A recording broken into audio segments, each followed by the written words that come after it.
Hello everyone. सो आज हम लोग बात कर रहे हैं अपना सीक्वेंस सीरीज का। आज हमारा लास्ट डे होगा। हमने अभी तक इस चैप्टर की 3 क्लासेस ली हैं, जिसमें एयरफोर्स के पॉइंट ऑफ व्यू से हम लोगों ने एपी जीपी एचपी फिनिश करा है। और आज इस लास्ट डे के लेक्चर में हम एपी जीपी एचपी के मिसलेनियस क्वेश्चंस जो तीनों के मिक्स पर आते हैं वो हम लोग करेंगे। So first of all, welcome all of you on the India's largest learning platform Unacademy. I am Chitra M Parashar, teaching maths for the last 14 years. और आप लोग मुझको फॉलो कर सकते हैं अनअकैडमी पर, चित्रा जीना के नाम से। लाइव क्लासेस वहाँ पर मेरी स्टार्ट होंगी, तो हम और अच्छे अच्छे प्रैक्टिस क्वेश्चंस करेंगे। हमारा अपना YouTube channel the tutors academy है, जहाँ पर हम लोगों का डेली लाइव क्लासेस होता है। आप वहाँ पर भी ज्वाइन कर सकते हैं। सो बढ़ते हैं हम आगे की ओर। अभी तक जो हमने पढ़ा है, हम लोगों ने पढ़ा था क्या कि अगर हमारे पास 3 नंबर ए बी सी हैं, ये 3 नंबर अगर वो कहता है कभी भी एपी में है, तो एपी में होता है बीच वाले का डबल इज इक्वल्स टू दोनों का सम। जीपी में है तो बीच वाले नंबर का स्क्वायर इज इक्वल्स टू दोनों की मल्टीप्लाई। और एचपी में है तो बीच वाला नंबर बी बराबर twice of A C upon A plus C. ठीक है, ताकि आपको रिकॉल हो जाए। इसके अलावा अगर आपके 2 नंबर ए और बी हैं, अब बीच वाला नंबर कह रहे हैं, इसका मतलब क्या है? मीन, माध्य है। तो अगर वो आपसे समांतर माध्य अर्थमेटिक मीन पूछेगा तो a प्लस बी अपॉन 2 कहेंगे। ज्योमेट्रिक मीन गुणोत्तर माध्य पूछेगा तो अंडर रूट ए बी कहेंगे। हार्मोनिक मीन हरात्मक माध्य पूछेगा तो 2ab upon a plus B कहेंगे। सबको पता है ये बात, लेकिन जो अब हम यहां से रिजल्ट निकालेंगे that is the most important thing. देखो क्या है, हमने कहा कि हम एग्जाम्पल के लिए अपनी तरफ से 2 नंबर्स ले लेते हैं। सपोज 2 ले लीजिए और आप एक नेक्स्ट ले लीजिए 32। हमने कहा कि आप इनका अर्थमेटिक मीन समांतर माध्य निकालिए तो 2 प्लस 32 अपॉन 2 आएगा 17। हमने कहा गुणोत्तर माध्य ज्योमेट्रिक मीन निकालिए तो under root A B under root 64 8। हमने कहा हार्मोनिक मीन निकालिए हरात्मक माध्य, सो 2ab अपॉन में a प्लस बी यानी 34 कैंसिल हो जाएगा, सो 64 अपॉन 17 आ जाएगा। सो अब जो रिजल्ट हमें देखना है, यहाँ पर ध्यान से देखना आप लोग। आपने 2 सेम नंबर का समांतर माध्य, गुणोत्तर माध्य, हरात्मक माध्य तीनों चीजें निकाली। ठीक है, गौर करो 17 की वैल्यू 8 से बड़ी है, इसका मतलब समांतर माध्य हमेशा गुणोत्तर माध्य ज्योमेट्रिक मीन से बड़ा होगा। और जो ये 8 है ये 64 अपॉन 17 से बड़ा है, क्योंकि इसकी वैल्यू तो 3 पॉइंट समथिंग के आसपास होगी। इसका मतलब ज्योमेट्रिक मीन बड़ा है हार्मोनिक मीन हरात्मक माध्य से। इसके अलावा अगर मैं अलग अलग नंबर ना लूं, मैं सेम ही नंबर ले लूं, सपोज 2 और 2, तो जो अर्थमेटिक आएगा वही ज्योमेट्रिक वही हार्मोनिक, यानी समांतर माध्य गुणोत्तर माध्य हरात्मक माध्य तीनों कैसे आने चाहिए? इक्वल। तो देखो जरा, यहां पर इक्वल का निशान भी लग सकता है। तो अर्थमेटिक मीन समांतर माध्य, ज्योमेट्रिक मीन जी, हार्मोनिक मीन के बीच में ये रिलेशन आपको याद रखना है। पहला रिजल्ट तो आपके पास ये है। ठीक है, दूसरा रिजल्ट, अगर आप इस ज्योमेट्रिक मीन गुणोत्तर माध्य का स्क्वायर करोगे तो 64, ध्यान से देखो, इन दोनों की मल्टीप्लाई करोगे 17 से 17 कट जाएगा, 64 आएगा। यानी ज्योमेट्रिक मीन का स्क्वायर अर्थमेटिक मीन और हार्मोनिक मीन की मल्टीप्लाई के इक्वल होता है। यानी ये जो ए जी एच हैं ये अपने आप में एक श्रेणी बनाते हैं, जिसको गुणोत्तर श्रेणी हम लोग कहते हैं, यानी ज्योमेट्रिक प्रोग्रेशन। सो यहाँ से ये 2 रिजल्ट्स आए हैं जो आपको याद होने चाहिए, और इन रिजल्ट्स पर आपके क्वेश्चंस बनते हैं। क्वेश्चन कैसे बनते हैं देखो जरा। सिर्फ इस चैप्टर में ही नहीं, इनका यूज ट्रिग्नोमेट्री में भी होता है। ट्रिग्नोमेट्री में किस तरह से होता है वो देखो। सपोज आपसे पूछा गया sec square theta plus cos square theta का मिनिमम वैल्यू बताओ कितना होगा, न्यूनतम मान कितना होगा, ये पूछा गया। यूजुअली बच्चों को ये याद रहता है, लेकिन इसका कंसेप्ट आया तो यहीं से है। ध्यान से देखो, सेक और कॉस एक दूसरे के उल्टे हैं। आपने अभी कहा प्लस आ रहा है, इसका मतलब समांतर माध्य, बड़ा या बराबर है गुणोत्तर माध्य के। दो नंबर है सेक स्क्वायर थीटा और कॉस स्क्वायर थीटा का समांतर माध्य बटे 2 में निकलेगा। गुणोत्तर माध्य के लिए अंडर रूट करके क्या करोगे, यहाँ पर आप दोनों की मल्टीप्लाई, जैसे ही मल्टीप्लाई करोगे 1 आ जाएगा, यानी sec square theta plus cos square theta या तो 2 होगा या 2 से बड़ा। वो आपसे क्या पूछ रहा था, minimum value. So minimum value कितनी आ जाएगी आपके पास, यहाँ पर minimum value is equals to आ जाएगी, is equals to answer. So trigonometry में भी ये यूज होते हैं, ठीक है। एक क्वेश्चन और देखो ट्रिग्नोमेट्री पर ही। आप कहोगे कि चलो मैडम ये तो सिंपल था, हमें याद रहता है, थोड़ा सा कुछ डिफरेंट बताओ, टिपिकल सा बताओ। आ जाओ टिपिकल से पे। आपने कहा कहीं पर 36 10 स्क्वायर थीटा प्लस का 64 कॉट स्क्वायर थीटा, और अब कह रहा है कि वो इसकी मिनिमम वैल्यू बताओ क्या होगी। जब हम आपको ट्रिग्नोमेट्री कराएंगे, उसकी प्रैक्टिस कराएंगे क्वेश्चन की, तो इनका एक पूरा चार्ट दे देंगे। बल्कि आप चले जाना यूट्यूब चैनल पे, तो वहाँ पढ़ा हुआ भी है, और अनअकैडमी पर लाइव क्लासेस में मैं पूरा कराऊंगी। यहाँ फिलहाल इस कंसेप्ट को हम पढ़ा रहे हैं, तो इस कंसेप्ट से हम लोग चल रहे हैं। हमने आपसे क्या कहा कि पहला नंबर आप ये ले लो, दूसरा ये समांतर माध्य कैसे निकलता है आपके पास, दोनों को जोड़ दीजिए, डिवाइड कर दीजिए। 2 नंबर है तो डिवाइडेड बाय 2, बड़ा होगा या बराबर होगा गुणोत्तर माध्य की। गुणोत्तर माध्य का मतलब क्या होता है, दोनों की गुणा। तो 36 10 स्क्वायर थीटा इनटू में 64 कॉट स्क्वायर थीटा।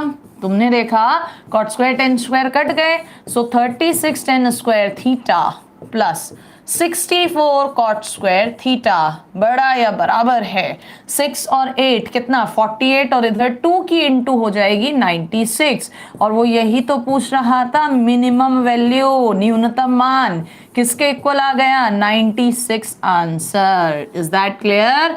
तो ये आपका पहला एप्लीकेशन था किसका, ज्योमेट्रिक मीन, अर्थमेटिक मीन और हार्मोनिक मीन का। इसी में आ जाइए इसका नेक्स्ट एप्लीकेशन जो हम करेंगे, देखना जरा।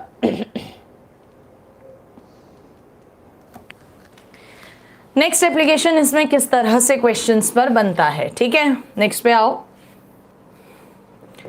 नेक्स्ट इसने कहा हमसे क्वेश्चन में कि इफ अगर A B C D 4 number HP में है, किसमें है, एचपी हरात्मक श्रेणी में है। हरात्मक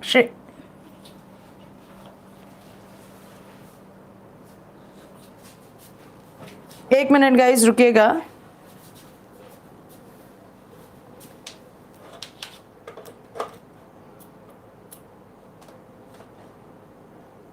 एक मिनट के लिए रुकिएगा, सभी लोग कराते हैं अभी।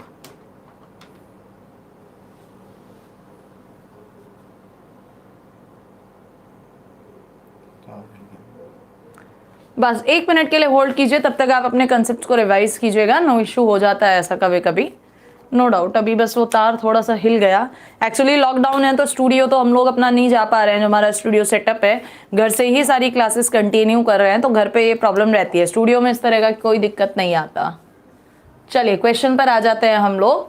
हमने कहा अगर A B C D 4 number, किस तरह के हैं 4 number, A B C D हमारे कौन सी सीरीज में दे दी है इसने हमें, ये दे रखे हैं हमें हार्मोनिक सीरीज अर्थमेटिक प्रोग्रेशन में। और देन कह के उसने छोड़ दिया पहला, दूसरा, तीसरा, चौथा ऑप्शन।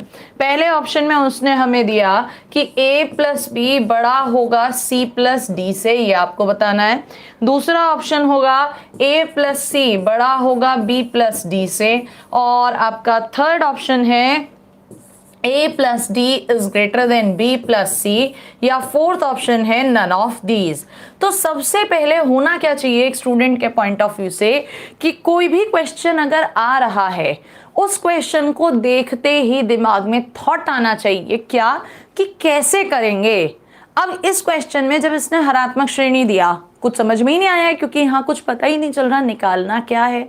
एक नजर इसके ऑप्शंस पे मारो, इसके ऑप्शन में ग्रेटर ग्रेटर ग्रेटर का निशान है। अभी तक आपने इस पूरे चैप्टर में ग्रेटर वाली इनइक्वालिटी, असमानता कहाँ पढ़ी है? सिर्फ एक जगह। कहाँ पर पढ़ी है आपने? कि अर्थमेटिक मीन बड़ा गुणोत्तर ज्योमेट्रिक मीन से बड़ा, हरात्मक हार्मोनिक मीन से। अब आपने देखा कि आधा समझ में आया, ये प्लस प्लस का निशान है। प्लस का निशान आता है अर्थमेटिक मीन में, मल्टीप्लाई गुणा का निशान ज्योमेट्रिक में, और हार्मोनिक में तो मल्टीप्लाई एंड प्लस दोनों ही आते हैं। तो अब हिंट मिलना शुरू हो गया होगा, देखो कैसे करेंगे। 4 नंबर पे इकट्ठा कोई रिजल्ट नहीं होता, हम पहले 3 नंबर लेंगे कि ए बी सी शुरू के 3 HP में हैं। अब जब ये 3 HP में और ये बीच में पड़ रहा है, बीच में पड़ रहा है तो बीच में पड़ने वाला नंबर क्या होता है? मीन, माध्य। कौन सी सीरीज है? HP। तो क्या यहां से हरात्मक माध्य harmonic mean of A and C is equals to B कह सकते हैं? बिल्कुल कह सकते हैं, यही तो कंसेप्ट है भाई। अगर GP में होते गुणोत्तर श्रेणी में तो बीच वाला नंबर इन दोनों का गुणोत्तर माध्य होता। AP में होते समांतर श्रेणी में तो बीच वाला नंबर इन दोनों का समांतर माध्य अर्थमेटिक मीन होता। लेकिन ये किस में है? हार्मोनिक में। सो बीच वाला मीन, बीच वाला नंबर माध्य मीन होगा। कौन सा? हार्मोनिक मीन, हरात्मक माध्य, क्योंकि वही नेचर इसने दिया है। हमने यहाँ पर ये लिख दिया। अब अगर हम अर्थमेटिक मीन समांतर माध्य निकालें इन्हीं दोनों नंबर का, तो समांतर माध्य तो हम नहीं कह सकते बीच वाला होगा। क्यों? क्योंकि वो तो हार्मोनिक सीरीज दी है, यानी पलट दो। या आपको पता है 2 नंबर का अर्थमेटिक मीन A+C/2 होता है। अब तुम्हें यहां दिख रहा है कि अर्थमेटिक मीन बड़ा है, किससे बड़ा है? हार्मोनिक मीन से, यानी कि A+C/2 बड़ा है B से। तो आप सीधे सीधे कहोगे A+C बड़ा है 2B से। इक्वेशन नंबर 1 कंसेप्शनल क्वेश्चन है, इक्वेशन नंबर 1 आ गई। कब आई? जब हमने शुरुआत के 3 लिए थे।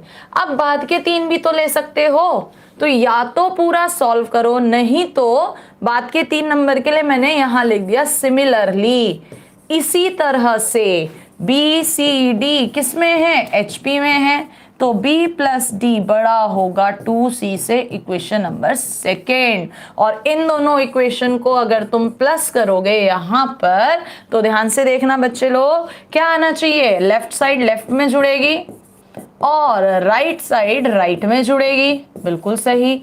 एक BC कट जाएगा, A+D बड़ा है B+C से। कौन सी कंडीशन दिख रही है? A+D बड़ा है B+C से।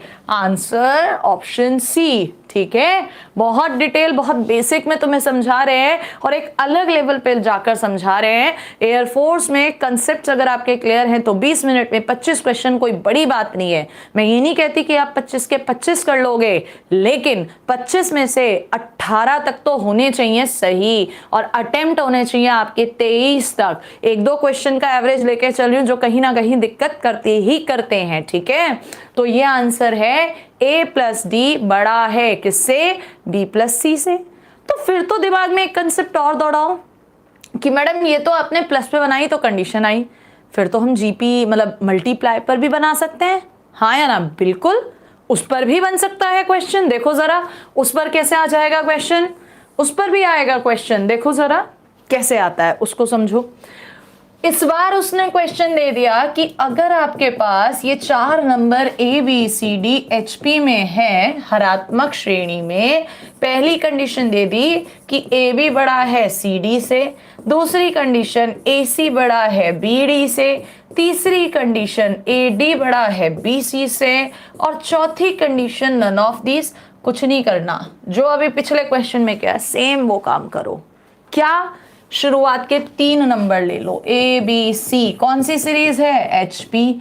तो अगर हम बात करें हार्मोनिक मीन हरात्मक माध्य A और C का बीच वाला नंबर, लेकिन ज्योमेट्रिक मीन की बात करें A और C तो निकालना पड़ेगा √AC। ज्योमेट्रिक मीन बड़ा होता है हार्मोनिक से, √AC बड़ा B से या AC बड़ा B² से। कंडीशन नंबर 1 कब आई? जब शुरू के 3 नंबर आपने लिए।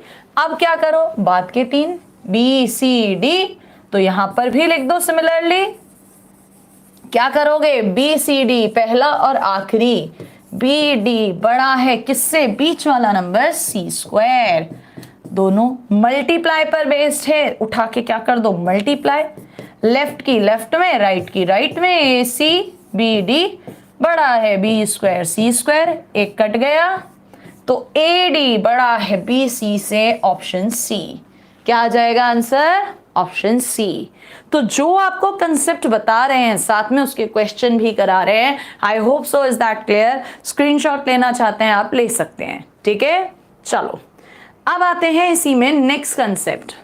नेक्स्ट कौन सा, जो हमने जी स्क्वायर बराबर ए एच वाली बात आपसे कही थी, उस पर देखो किस तरह से क्वेश्चन आएंगे। जी स्क्वायर बराबर ए एच पर देखना फटाफट से।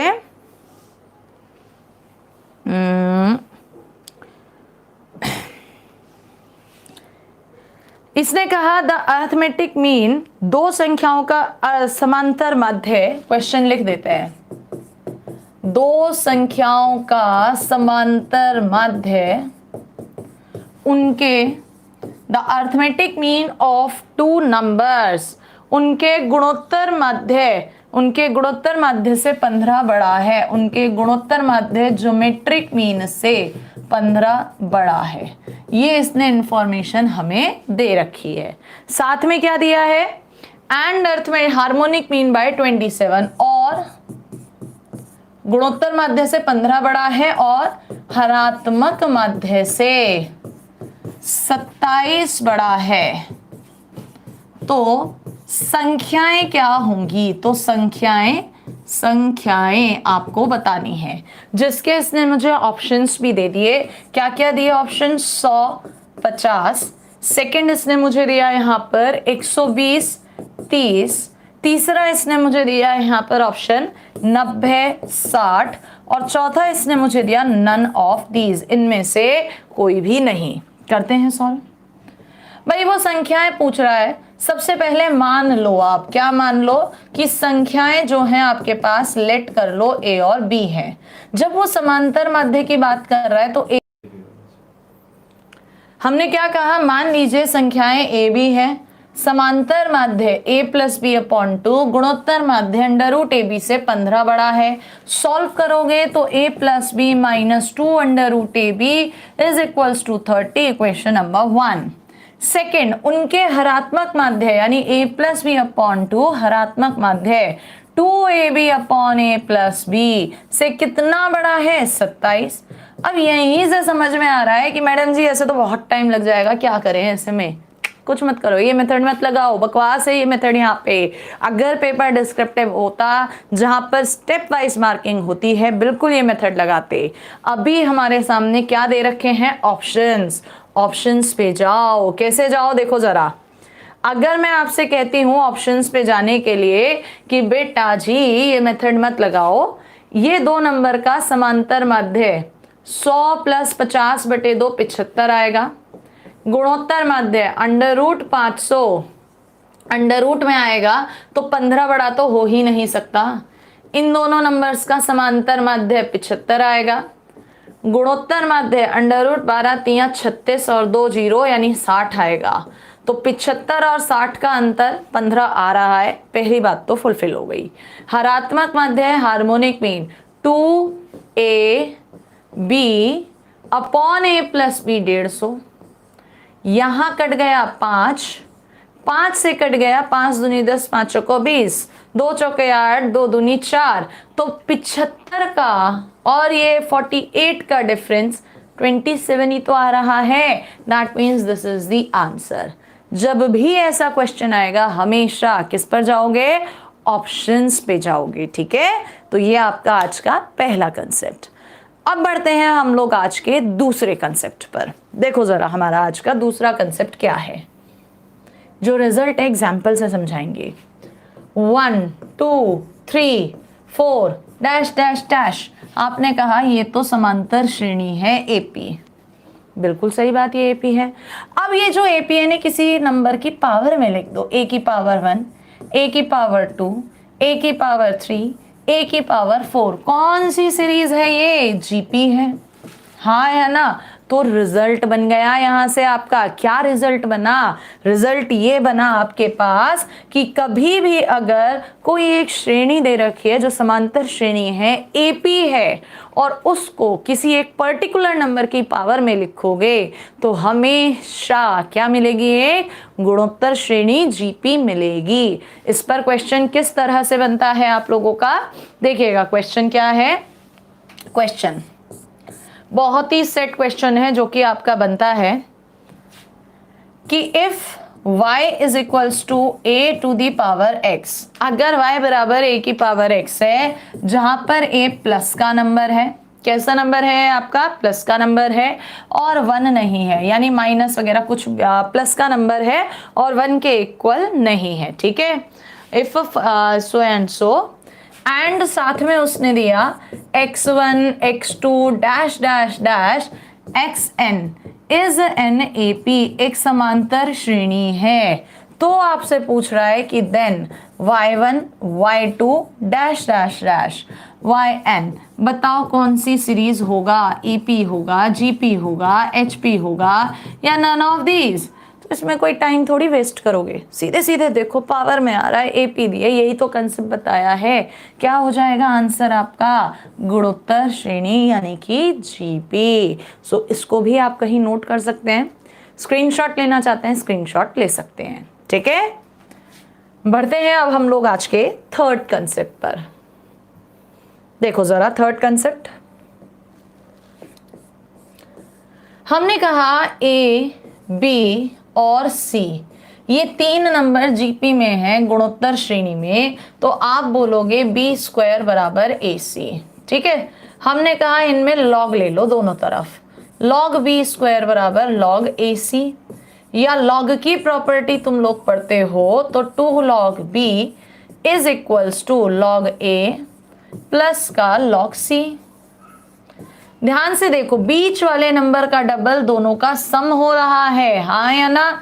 और रह जाती है बात बेस, तो बेस तो हमारी मर्जी होती है, हम कुछ भी ले सकते हैं, हम कुछ भी ले सकते हैं। अगर कुछ नहीं लिखा तो ई होता है, नहीं तो हम कुछ भी ले सकते हैं। So this is our third concept of today, क्या कि कभी भी अगर हमारे पास A B C 3 number GP में है तो पक्की बात है इनका लॉग अगर लेंगे, लॉग ए, लॉग बी और लॉग सी, तो ये कौन सी कंडीशन बनाएंगे, एपी समांतर श्रेणी, पहली कंडीशन, ठीक है। डायरेक्ट क्वेश्चन मिलेंगे आप लोगों को यहां से, इस बात की गारंटी है, लिख लीजिएगा कहीं पर भी। अब दूसरी बात, लॉग के बारे में तुम्हें एक प्रॉपर्टी पता है कि कहीं पर अगर लॉग बेस ए बी लिखा है तो इसे 1 के अपॉन में लॉग बेस बी ए लिख देते हैं, यानी ये जो बेस और नंबर हैं ये आपस में इंटरचेंज हो जाते हैं। दैट मीन्स यहां पर आप इसे 2 upon log base B X is equals to 1 upon log base A X plus का 1 अपॉन लॉग बेस सी एक्स लिख सकते हैं।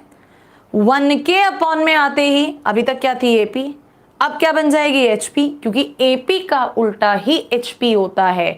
इसका मतलब यहां से क्या कहोगे, 1 अपॉन लॉग बेस ए X, 1 upon log base B X, 1 upon log base सी एक्स, तो एपी में ही रहेंगे। बट जैसे ही इनका 1 हटाएंगे, यानी लॉग बेस ए x, log base B x, log base सी एक्स, कौन सी सीरीज हो जाएगी, एच पी।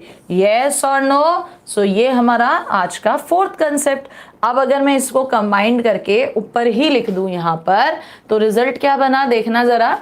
अगर ए बी सी जीपी में है तो लॉग बेस ए x, log base B x, log base सी एक्स हमेशा कौन सी सीरीज बनाएंगे, H P.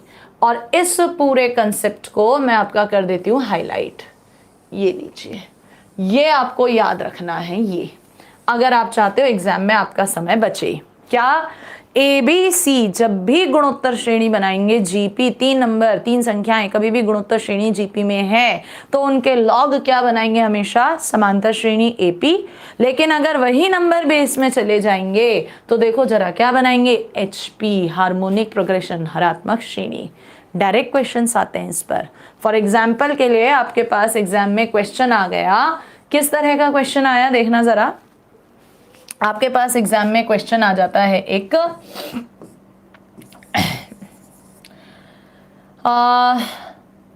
log 2 to the power x plus 1 log 2 to the power x minus 1 log 2 to the power x plus 5। अगर ये कभी भी समांतर श्रेणी बना रहे हैं तो बताइएगा 2 की पावर x प्लस 1, 2 की पावर x माइनस 1, 2 की पावर x प्लस का 5, बोलो कौन सी श्रेणी बनाएंगे। आप कुछ बच्चे सॉल्व करने में लग जाएंगे, लेकिन जिन्हें कंसेप्ट पता है वो डायरेक्टली जाएंगे कि मैडम अभी तो आपने कहा था 3 नंबर गुणोत्तर श्रेणी में है तो उनके लॉग किस में आने चाहिए, आपके एपी में। और अगर लॉग वाले एपी में आ रहे हैं तो लॉग हटा दो, इसका मतलब वो कौन सी सीरीज बनाएंगे, जीपी। तो डायरेक्टली इसका आंसर दोगे GP. This is the first question. अब इसी में और कैसे आ सकता है क्वेश्चन, जो भी कंसेप्ट बताएं इसी कंसेप्ट पे क्वेश्चन आ गया आपके पास। Log base 6/3, log base 18/3, log base 54/3, बोलो जल्दी से कौन सी सीरीज है। आपके दिमाग में क्लिक करना चाहिए, यार लॉग आ रहा है, बेस सेम दे रहा है, मतलब सॉरी नंबर सेम दे रहा है 3 3 3, नीचे वाले नंबर अलग अलग दे रहा है, उनको ध्यान से देखो 6 18 54, 6 3 18, 3 54, ये तो जीपी में है। अगर ये जीपी में है तो log 6, log 18, log 54 बेस कोई भी हो कौन सी सीरीज में होने चाहिए थे, एपी में। लेकिन ये नहीं पूछ रहा, वो तो पलट रहा है। सो log base 3 6, log base sorry पलट रहा है ना, log base 6 3, log base 18 3, log base 54 3, कौन सी सीरीज है, एचपी। Finally answer. मैंने तो फिर भी इतना सॉल्व कर दिया, लेकिन अगर आपको वो कंसेप्ट क्लियर है तो आपको इतना भी सॉल्व नहीं करना है। आप डायरेक्टली यहाँ देखकर सीधे बोलेंगे यार ये बीच में बेस में आने वाले नंबर जीपी बना रहे हैं, बेस में आ रहे हैं लॉग है, तो आंसर इज एचपी। आपका समय बच जाएगा। ठीक है, इज दैट क्लियर। चलो एक आधा क्वेश्चन और करते हैं अब, बढ़िया से इंटरेस्टिंग वाले से। ठीक है, उसमें भी कंसेप्ट समझाते हैं। आज का 4th कंसेप्ट। आज की क्लास अगर वाकई ध्यान से लोगे तो आपको बहुत सारे कंसेप्ट यहां से समझ में आएंगे। ध्यान से समझना क्या कंसेप्ट है। लेट कर लो आप A1 A2 A3 dash dash dash n तक के ये नंबर हैं जो कि समांतर श्रेणी AP आपका बना रहे हैं, और हमारे पास कहीं पर आया 1/A1 A2, 1/A2 A3, 1/A3 A4 dash dash dash 1/AN minus 1 कितना होगा। पहचान क्या है कि नीचे के जो दो टर्म्स आ रहे हैं कंसेक्यूटिव लगातार वाले टर्म्स है समांतर श्रेणी के, यानी उनके बीच का गैप सेम है। मैं पहले प्रूव करा रही हूं और फिर यही आपका शॉर्ट ट्रिक बन जाएगा। देखो कैसे। आपने कहा कि जब इसने हमें समांतर श्रेणी दी है, ठीक है, तो पहले इधर आते हैं। समांतर श्रेणी दी है तो येलो कलर वाली लाइन को देखना कि मैडम इनका कॉमन डिफरेंस सेम रहना चाहिए, यानी A2 माइनस A1 is equal to A3 minus A2 is equal to dash dash dash AN minus AN minus 1 is equal to D आना चाहिए, बिल्कुल आना चाहिए। सो इस रिजल्ट का हम इस्तेमाल करेंगे। हमने क्या करा, यहाँ पर D से डिवाइड करा और D से ही मल्टीप्लाई करा। क्या कोई फर्क पड़ा? कुछ फर्क नहीं पड़ा। जब मल्टीप्लाई डिवाइड दोनों ही कर रहे हो तो क्या फर्क पड़ेगा। हमें रिजल्ट निकालना है, बस उस पर गौर करना और फिर तुम खुद कहोगे wow ma'am it's a unique trick. देखो जरा, आपने कहा 1/d एज इट इज रहने दो, ये d है, a2 माइनस a1 लिख सकते हो, अभी ऊपर रिजल्ट निकाला था a1 a2, common difference a3 minus a2 कह सकते हो, अभी लिखा था a2 a3, आगे a4 माइनस a3 कहोगे अपॉन में a3 a4, और ऐसे ही जब लास्ट में जाओगे सो an माइनस 1 और अपॉन में an माइनस 1।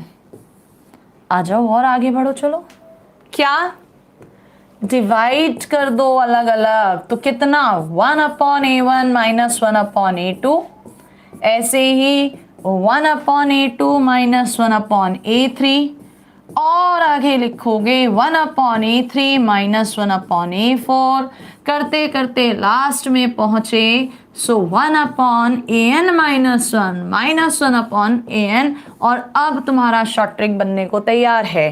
a2 कैंसिल, ये लास्ट वाले से, तो ये भी कैंसिल हो जाएगा। सिर्फ क्या बचा आपके पास बचा 1/d, 1 पहला टर्म माइनस 1 लास्ट का term, and finally this is the short trick. अगर हम बात करते हैं एनडीए एग्जाम के लिए, तो वहां तो ये क्वेश्चन बन के भी आ सकता है, लेकिन एयरफोर्स में कर रहे हैं बात, तो आपको ये क्वेश्चन नहीं, आपको ये शॉर्ट ट्रिक के तौर पर ध्यान रखना है। और ये खासियत है मैथ्स की कि यहाँ पर ये सिर्फ जरूरी है इसी चैप्टर में, जैसे पहले मैंने बताया मैक्सिमा मिनिमा ट्रिग्नोमेट्री से रिलेट कर दिया, ये रिलेट होता है लिमिट्स से, सीमाओं से।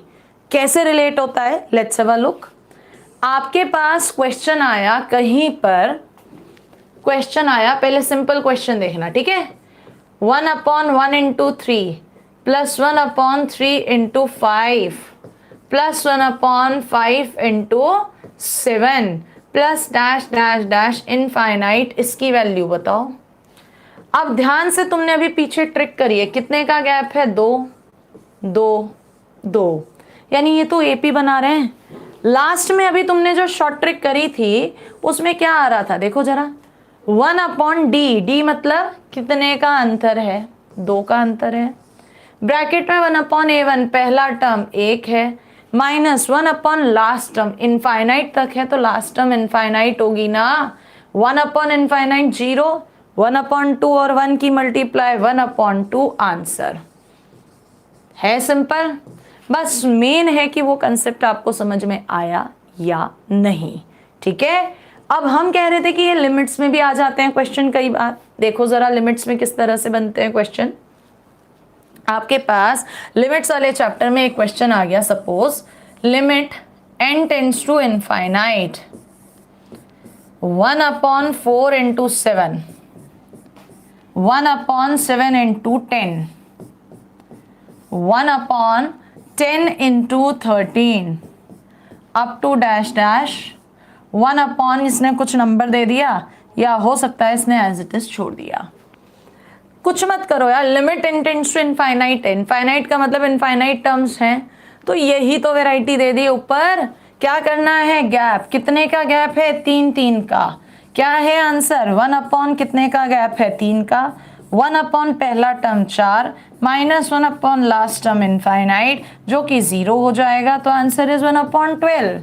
सिंपल, क्वेश्चन फिनिश, ठीक है। सो ये ट्रिक है जो आपकी काम आएगी। बढ़े कुछ नेक्स्ट क्वेश्चंस पे, चलो अब हम बात करते हैं। आई होप सो गाइज आपको यहां तक पसंद आ रहा है। अगर आपको लगता है यहाँ तक कि हाँ हम लोग हर एक चीज़ को कवर कर रहे हैं और आप मेरे लाइव सेशंस लेना चाहते हो, तो अनअकैडमी पर मुझे चित्रा जीना के नाम से फॉलो ज़रूर करिए, क्योंकि लाइव सेशंस में हम ऐसे ही बहुत सारे क्वेश्चन की छोटी छोटी ट्रिक्स और अच्छे से पढ़ेंगे, नंबर ऑफ क्वेश्चन ज़्यादा होंगे। अब हम बात कर रहे हैं एक उस क्वेश्चन की जो ना तो एपी होती ना जीपी होती, बल्कि दोनों का मिक्सचर होती है। कैसे किए जाते हैं इस तरह के क्वेश्चंस को, चलो हमने कहा हमारे पास कहीं पर एक क्वेश्चन आ गया 1 + 2x + 3x²। पहले स्टैंडर्ड फॉर्म है, इसको प्रूफ करते हैं, ठीक है। आपने देखा कि मैडम ये जो सीरीज आपने लिखी है इसमें जो ये पहले नंबर है 1 2 3 4, ये तो एपी बना रहे हैं, लेकिन जो बाद के नंबर हैं जैसे 1 लिख लो, x, x square, x cube, ये तो जीपी बना रहे हैं, इसीलिए इसको एजीपी कहा जाता है। ये आपको याद होना चाहिए, लेकिन पहली बार कर रहे हो, दैट्स व्हाई इसे प्रूव कर रहे हैं। कैसे करते हैं इसे प्रूव, देखो पूरी सीरीज का सम s लेट कर लो अपनी मर्जी से। जब s लेट करोगे अपनी मर्जी से तो ये एज इट इज ही लिखा जाएगा, कोई फर्क नहीं पड़ेगा। क्यों? क्योंकि इनफाइनाइट टर्म्स हैं। अब करना क्या है, जो लाइन बोल रही हूं उसको ध्यान से सुनना। जो आपको इसमें जीपी दिखाई दे रही है, जो इसमें आपको गुणोत्तर श्रेणी दिखाई दे रही है, उसका कॉमन रेशो सार्वनुपात ले ओ, मल्टीप्लाई कर दो। आपको इसमें क्या दिख रही थी जीपी, 1x x स्क्वायर, इसका कॉमन रेशो x है, इसको मल्टीप्लाई कर दो सब में, तो इधर x s ये हो जाएगा 1x, लेकिन एक जगह खाली छोड़ के लिखना, आगे शिफ्ट करना। तो 1 का 1x, 2x का 2x स्क्वायर, 3x स्क्वायर का 3x क्यूब, और इनफाइनाइट तक है इनफाइनाइट। और जब ये दो सीरीज मिल गई तो इन दोनों को अब आप कर दीजिए माइनस। मैं यहाँ पे मार्कर चेंज कर रही हूँ माइनस का साइन लगाने के लिए, माइनस माइनस, ठीक है। माइनस करके जब आप लिखेंगे इधर s कॉमन, 1 माइनस x, इधर 1 में से 0 गया 1, 2x में से 1x गया x, 3x स्क्वायर में से 2x स्क्वायर गया x स्क्वायर, यहाँ पर x cube, dash dash dash infinite. और ये तो तुम्हें इनफाइनाइट टर्म्स की जीपी दिख रही है, जिसका फॉर्मूला तुम लोग पढ़ते हो a upon 1 minus R. a first term है 1 और 1 माइनस आर है x, और इस तरह से ये s के साथ जो लिखा है वो भी अपॉन में आ गया, 1 अपॉन 1 माइनस 6 का होल स्क्वायर, ठीक है। सो ये आपका इसका फॉर्मूला है। क्या करते हैं, जब भी ये जीपी दिखाई देगी यानी दोनों का मिक्सचर, तो जो जीपी गुणोत्तर श्रेणी का कॉमन रेशो सार्व अनुपात है उससे दोनों तरफ मल्टीप्लाई करना है और एक टर्म छोड़कर लिखना है, फिर माइनस कर देना है। बट अब हर जगह हम इसको नहीं लगाएंगे, हमें ये याद होना चाहिए। तो फाइनली जो दो सीरीज है मैं इकट्ठी लिख देती हूँ। अगर 1 plus 2x plus 3x square plus का 4x क्यूब प्लस का डैश डैश डैश कहीं भी आ रहा है, सो 1 माइनस एक्स की पावर माइनस 2, अपॉन में था ना, ऐसे ध्यान रखना माइनस माइनस प्लस होगा तो सारे टर्म्स प्लस वाले हैं। बट अगर ऑल्टरनेटिवली प्लस माइनस है, कैसे, 1 minus 2x plus 3x square minus 4x cube alternatively है। सो ऑल्टरनेटिवली में इधर तो आप प्लस ही रखिएगा, लेकिन इधर माइनस, गलती से इधर माइनस और इधर प्लस मत रखना, फिर तो वो 1 माइनस एक्स का होल स्क्वायर खुल जाएगा, ये तो नहीं आएगी ना सीरीज। अब क्वेश्चन देखो किस तरह से बन सकता है इस पर। 1 प्लस 2 इंटू 1 माइनस 1 अपॉन ए, 3 इंटू 1 माइनस 1 अपॉन ए का स्क्वायर प्लस का dash dash dash infinite. Exam में आया, इसकी वैल्यू बताओ कितनी है। लग गए आप सोचने, सॉल्व करने, पहचानो तो सही, नंबर का स्क्वायर जीपी 1 2 3, ये तो बिल्कुल एज इट इज पहली वाली सीरीज बन गई। यानी डायरेक्टली शॉर्ट ट्रिक लगाओ, क्या, 1 माइनस एक्स की जगह 1 माइनस 1 अपॉन ए, और इस पूरे की पावर कितना होना चाहिए, -2।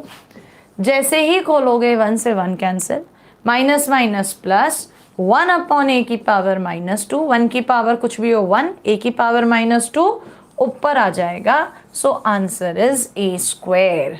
क्या हो जाएगा आंसर इसका, ए स्क्वायर, ठीक है। और बढ़ते हैं आगे की तरफ। और कैसे आ सकता है इस पर क्वेश्चन, इस पर क्वेश्चन कई बार आता है, देखना जरा। 3 की पावर, पहले आपको सिंपल वाला ले लेते हैं, 3 की पावर 1/2, 3 की पावर 1/4, 3 की पावर 1/8 डैश डैश डैश। अगर ये क्वेश्चन है तो तुम देखोगे बेस सेम है, पावर ऐड हो जाएंगी, 1/2, 1/4, 1/8। ये तो डायरेक्टली जीपी बन रही है इनफाइनाइट टर्म्स की, जिसका formula a upon 1 minus R, 1/2 ही आएगा, नीचे कैंसिल हो जाएगा, आंसर इज 3। मतलब इसमें तो ऐसा कुछ नहीं था कि अटकोगे। बट इसी में अगर वो टिपिकल बनाएगा तो किस तरह से बनाएगा वो देखो जरा।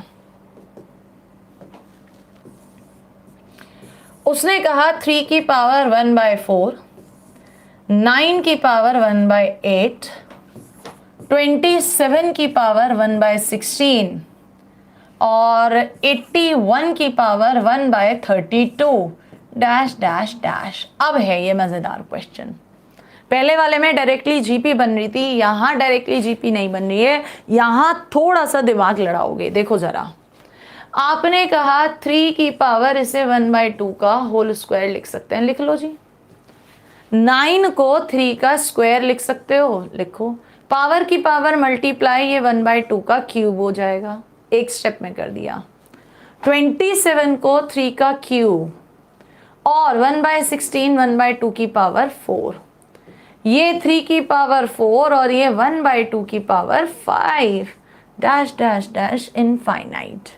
अब तुम्हें दिख रहा है बेस सेम है, बेस सेम है तो पावर को क्या करोगे, ऐड कर दो जरा, ऐड पावर्स को। देखो जरा किस तरह से, तो आपके पास ये आएगा 3 की पावर 1/2 का स्क्वायर प्लस 2 इंटू 1/2 का क्यूब प्लस 3 इंटू 1/2 की पावर 4 प्लस 4 इंटू 1/2 की power 5 dash dash dash infinite.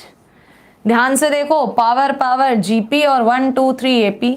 लेकिन तुमने जो सीरीज पढ़ी है, अभी जो तुमने शॉर्ट ट्रिक पढ़ा है, वो क्या पढ़ा है तुमने, 1 + 2x + 3x square + 4x cube dash dash dash is equal to 1 - x की पावर -2। यानी पावर इधर वाले नंबर से एक कम होती है। 2 है तो पावर 1 होनी चाहिए, 3 है तो पावर 2 होनी चाहिए, 4 है तो पावर 3 होनी चाहिए। यानी कॉमन ले लो। क्या कॉमन ले लो यहाँ पे, 3 की पावर 1/2 का स्क्वायर कॉमन ले लो। क्या बचेगा अंदर, 1 + 2 इंटू 1/2 प्लस 3 इंटू 1/2 का स्क्वायर। अब आ गया ना फॉर्मेट, लगा दो अब फॉर्मूला।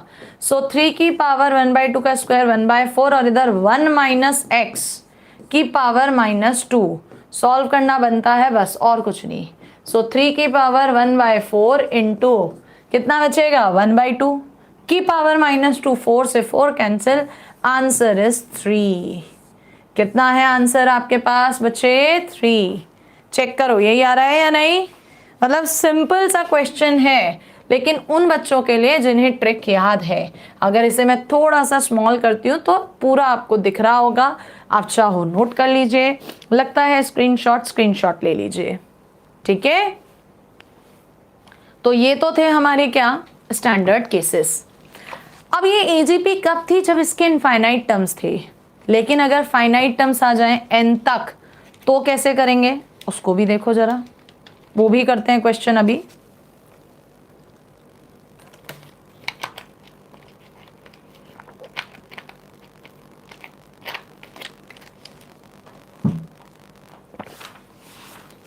देखना जरा उस तरह के क्वेश्चन कैसे किए जाते हैं, उन्हें आ जाइए।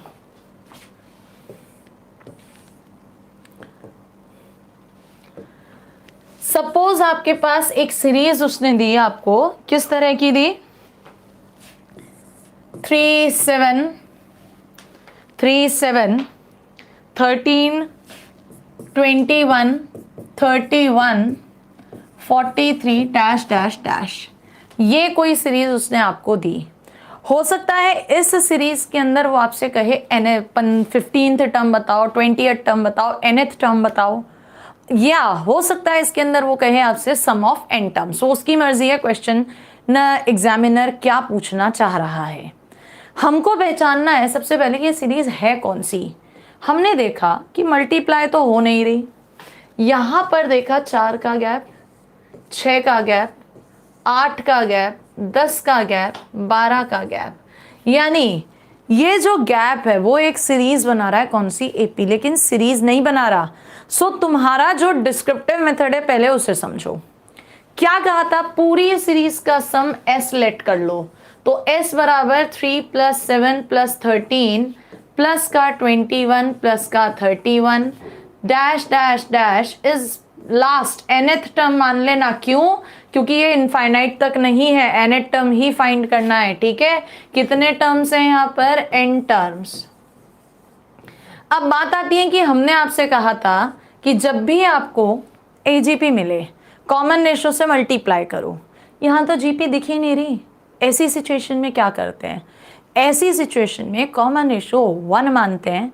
1 मानने का मतलब है कि पूरी की पूरी सीरीज को एज इट इज लिख दो, एक टर्म छोड़कर। S इज इक्वल्स टू एक टर्म छोड़कर एज इट इज लिख दो। तो पहला 3, फिर 7, 13, इधर 21, आगे गया 31, और ये भी आगे शिफ्ट हो जाएगा तो TN रहेंगे। तो n टर्म्स, n पद ही रहेंगे। और फिर हमने क्या कहा था? माइनस कर दो इनको पूरे को, minus minus minus minus minus minus. अब यहां से मजेदार बात शुरू होगी, ध्यान से समझना। S minus S 0, 3 minus 0 3, 7 minus 3 4, 13 minus 7 6, इधर आ जाएगा 8, या आ जाएगा 10। इधर लिखना चाहो लिख लो, 12 आएगा, नहीं तो छोड़ सकते हो। इधर मुझे नहीं पता क्या आएगा, कुछ भी आ सकता है। इधर माइनस का निशान है, माइनस TN। सबसे पहला पॉइंट यहाँ पर, ऊपर n टर्म्स थे, नीचे भी n टर्म्स है, लेकिन एक टर्म छोड़ के लिख रहे हो तो वो टर्म इधर आ रहा है, यानी यहाँ पर n टर्म्स नहीं होंगे, एक टर्म फालतू होगा, n+1 टर्म्स। और हमें ये TN ही तो निकालना है, उठाकर इधर ले आओ TN। 3 + 4 + 6 + 8 + 10 + 12 dash dash dash. n+1 term में से एक इधर आ गया, कितने टर्म्स रह गए? n terms. n टर्म ही तो निकालने को कह रहा था, वो nवा पद, जिनमें से अगर इस 3 को हटा दें तो ये पूरी की पूरी क्या बना रहे हैं? AP बना रहे हैं। और अब अगर ये AP बना रहे हैं, एक टर्म हटा दिया तो इधर n टर्म नहीं रह जाएंगे, कितने रह जाएंगे आपके पास? n-1 terms. ठीक है, बिल्कुल पेशेंटली ध्यान से करना। दोबारा समझो, पूरी सीरीज का सम S लेट करा, nth टर्म TN माना, n पद थे। क्योंकि सार्वनुपात कॉमन रेशो यहां नहीं मिल रहा था, पूरी सीरीज को एज इट इज दोबारा लिखा पहली जगह छोड़कर, और ये एक आगे खिसक गया, n ही टर्म्स रहे। माइनस करके जब लिखा S माइनस एस 0, ऊपर भी n नीचे भी n, लेकिन एक आगे खिसक रहा है तो n+1 टर्म्स। TN उठ के इधर आ गया तो n रह गए, और उन n में से भी 3 AP नहीं बना रहा था, हटा दिया तो n-1। अब प्लस का निशान है तो जोड़ तुम्हें पता है फॉर्मूला, 3 + n-1 यानी n/2, 2a + n-1 -2 into d कितना आ रहा है? 2। 2 कॉमन यहां से कैंसिल हो जाएगा। इसका मतलब किसके इक्वल आ गया ये? 3 + n-1 n+2 कैंसिल, मतलब फॉर्मूला खोल दो, n² प्लस का 2n - n प्लस का n -2 और इधर प्लस का 3 यानी प्लस का 1। ये हमारा nth टर्म आ गया। अब मैंने पूरा स्मॉल कर दिया है, आप ध्यान से देख सकते हो, दिख रहा है? ठीक है, तो ये हमारा लेंदी मेथड है। किस बात का लेंदी मेथड है? nth टर्म निकालने का। अब समझो, हमारे पास हमारा nth टर्म क्या निकल के आया है? n² + n+1। वो 15th टर्म कह रहा है तो आप यहाँ पे 15 रख दोगे तो आपका आंसर आ जाएगा, यानी 225 प्लस का 16 किसके इक्वल हो जाएगा? ये आपके पास 241। खत्म। जो भी कह रहा है वो वैल्यू पुट कर सकते हो आसानी से, क्वेश्चन फिनिश। और अगर वो सम निकालने के लिए कहता है n टर्म्स का सम, तो सम का मतलब है सिग्मा TN करोगे। सिग्मा TN का मतलब सिग्मा n² + n+1। सिग्मा अलग अलग बट जाएगा, सिग्मा n² प्लस का सिग्मा n प्लस का सिग्मा 1। अब हमें यहाँ पता होना चाहिए, मैं साइड में अलग कलर से लिख रही हूँ, कि सिग्मा n होता है हमेशा n+1 अपॉन में 2। सिग्मा n² हमेशा होता है कितना? n+1 2n+1 अपॉन में 6। और सिग्मा n³ होता है n+1 अपॉन 2 का होल स्क्वायर। और अगर सिग्मा 1 है, 1 को n बार जोड़ रहे हो तो n ही तो आएगा। ये जो सिग्मा n² और n³ आ रहे हैं ना, ये कहाँ से आते हैं? ये इसी मेथड से आते हैं। यहाँ पे पुट कर दीजिए आप, देखो जरा, sigma n² n+1 2n+1 upon में 6 प्लस का n+1 अपॉन में 2 प्लस का n, बाकी तो कैलकुलेशन आप कर सकते हो। Is that clear? तो जो नए बच्चे हैं उनको ये मेथड क्लियर होगा, बट एग्जाम में क्या वाकई इतना समय रखा है हमारे पास कि हम इस मेथड को लगाएं? एग्जाम में ये मेथड लगाने लगे तो 20 मिनट में 25 क्वेश्चन कैसे करेंगे? हम तो बावले हो जाएंगे। बिल्कुल ये मेथड नहीं लगाना। क्या करेंगे फिर? मैम ये क्या मजाक कर रहे हो, आपने ये इतना बड़ा क्यों समझाया?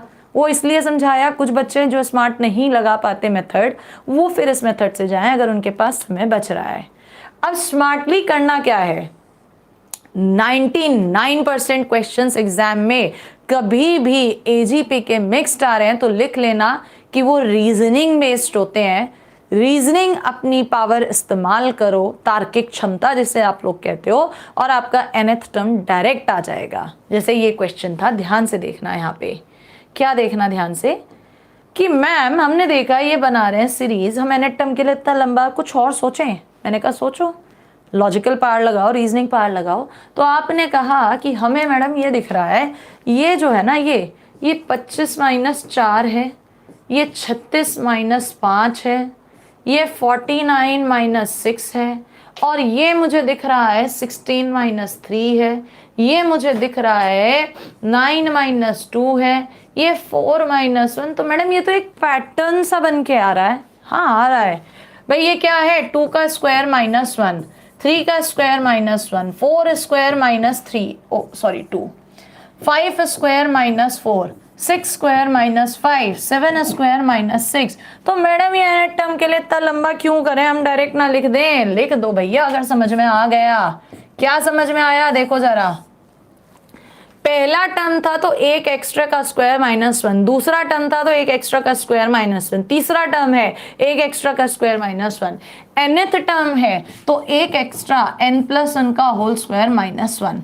खोलोगे तो n स्क्वायर प्लस का 2n प्लस का 1, एक एक्स्ट्रा, सॉरी n आएगा ना, माइनस तो वही नंबर हो रहा है। तो यहां पर आपके पास आ जाएगा ये कितना?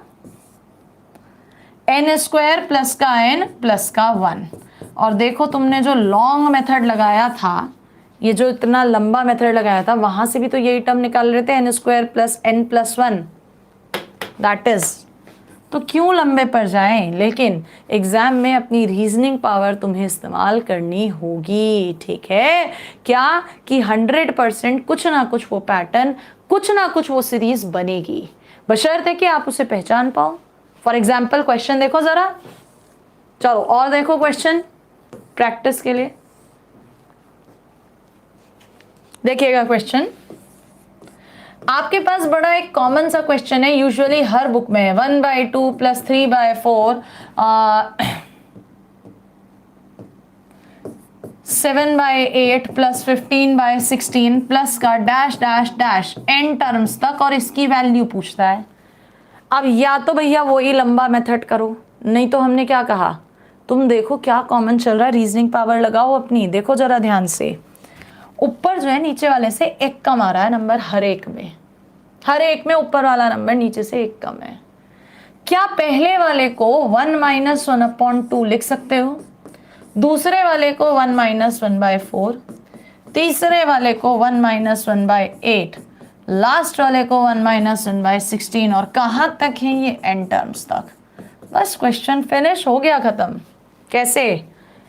n टर्म्स है, 1 1 1 1 1 n बार जुड़ेगा, n बाकी में से माइनस ले लो, 1/2 प्लस 1/4 प्लस 1/8 प्लस कहाँ तक? n तक। तो ये तो जीपी बन गई, जिसके n टर्म्स का फॉर्मूला a 1 - r की पावर n अपॉन 1 - r। लगा दो फॉर्मूला जरा, n माइनस का 1/2, 1 - 1/2 की पावर n अपॉन 1 - 1/2, आधा ही बचेगा, कट गया, n - 1 माइनस माइनस प्लस 2 की पावर -n आंसर। ठीक है भाई। अब इसमें तो 1 2 3 स्टेप्स फिर भी लिखने पड़े। एग्जाम में क्या करेंगे, क्योंकि एग्जाम ऑब्जेक्टिव होता है आपका। कैसा होता है आपका एग्जाम? ऑब्जेक्टिव होता है, जिसमें आपको ऑप्शंस दिए जाते हैं। सपोज मैंने क्वेश्चन यही रखा, मैं इसके एक बार ऑप्शंस भी लिख देती हूँ साथ में, तो तुम्हें ऑप्शंस वाली अप्रोच भी समझ में आ जाएगी कैसे करनी है। ठीक है, 1 मिनट होल्ड कीजिए, बस ऑप्शंस लिख देते हैं इसके साथ में। कौन सा क्वेश्चन नहीं है? चलो, इसका पहला ऑप्शन दिया 2 to the power n minus N plus 1। Second option इन्होंने मुझे दिया 1 माइनस 2 की power minus N. Third option इन्होंने मुझे दिया n प्लस 2 की पावर माइनस एन प्लस 1। और फोर्थ ऑप्शन इन्होंने मुझे दिया इसके अंदर 2 की पावर n माइनस 1। हम चाहते हैं और शॉर्ट में जाएं। भैया वो जोड़ ही तो दे रहा है। एक काम करो, अगर तुम इस सीरीज में पहले 1 टर्म का एडिशन देखोगे तो 1/2 ही तो आ रहा है। 2 टर्म्स का एडिशन देखोगे तो 1/2 प्लस 3/4। 4 एलसीएम ले लोगे 5/4 ही तो आ रहा है। चेक करो n बराबर 1 2 रखने पर ये कहाँ से बन रहे हैं। तुमने कहा क्या कि यहाँ पर 1 रखोगे। क्या रखो सबसे पहले? 1, S1। तो 2 माइनस 1 प्लस 1, 1 से 1 कट गया 2। ये तो आंसर हो नहीं सकता क्योंकि 1/2 आना था। इधर रखो 1 माइनस 1/2 1/2 आ रहा है, हो सकता है। 2 पर भी तो मैच करना चाहिए था। 2 पर रख के देखो, चलो 2 पर रख के देखो, रब कर देते हैं इतना पार्ट। ये आपने कहा मैम 2 रख रहे हैं तो 1 माइनस 1/4, ये तो 3/4 आ रहा है। आना क्या चाहिए? 5/4। ये भी गलत, ये भी गलत हो गया। देखिएगा जरा। अब हमने कहा इस वाले में रखो n की जगह 1 रखोगे तो 1 प्लस 1/2 प्लस का 1 प्लस का 1 प्लस का 1 है, माइनस का 1 है। यस, ये माइनस का 1 है बेटा, इधर माइनस का 1 है। ठीक है, सो माइनस का 1 जैसे ही रखा, ये 1/2 मैच कर रहा है। 2 पुट करो, 2 प्लस 1/2 प्लस का 1। हाँ सॉरी, माइनस है इधर तो, सॉरी किसका है साइन? माइनस का। सो कितना आ रहा है ये तुम्हारे पास?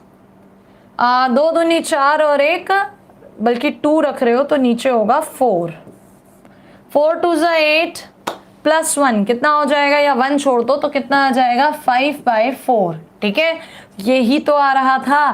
Therefore answer is option C. तो आप चाहे पूरा सॉल्व करके जाओ, आप ऑप्शंस की मदद से चले जाओ, या आप अपना वो लंबा वाला मेथड लगा लो, कुछ भी करो, आंसर हमेशा एक ही आना है। आप 3 तरीके बताए हैं, जो बच्चा जिस मेथड में कन्वीनियंट हो उसको वो इस्तेमाल कर सकता है। ठीक है, और भी अच्छे अच्छे क्वेश्चंस बनते हैं इन पर। देखो ज़रा किस तरह से, और उठा लेते हैं क्वेश्चन। सपोज करिए आपके पास क्वेश्चन आता है एक,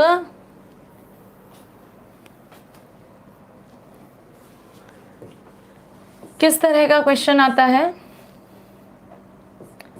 1/3 प्लस 5/9, 1/3 प्लस 5/9 प्लस